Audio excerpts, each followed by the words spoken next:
嗱，今日阿宋嘉琪老師咧，唔知係咪做啲關於抗日嘅節目啊？有發信息嚟問我，呢一個詞啊，粵語點讀咧？讀松定係讀松咧？仲有呢一位抗日名將啊，粵語係點樣讀咧？咁首先講呢個字嚇，呢個字咧粵語係讀淞嘅嚇，淞滬會戰。順便講講咧，就係山字頭嘅呢一個兩點水嘅呢一個，仲有草字頭嘅呢一個，全部都係讀淞，唔係讀松嘅。咁另外咧，亦都有朋友問我，喂，呢一個詞點讀啊？咁喺粵語裏邊啊，呢一個字咧，其實係解作唔係咁緊密嘅時候咧，讀鬆啊，譬如話鬆動啊、鬆散啊咁。只有解作呢個木本植物嘅時候咧，先係讀松嘅啫。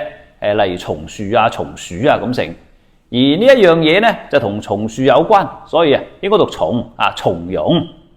咁至於呢一位抗日名將咧，呢個字唔係讀鼎嚇，係讀乃，蔣光乃嚇。蔣光乃將軍咧係我哋廣東嘅東莞虎門人士啊，係19路軍嘅總指揮。當年咧喺淞滬會戰裏邊就發揮過好重要嘅作用嘅。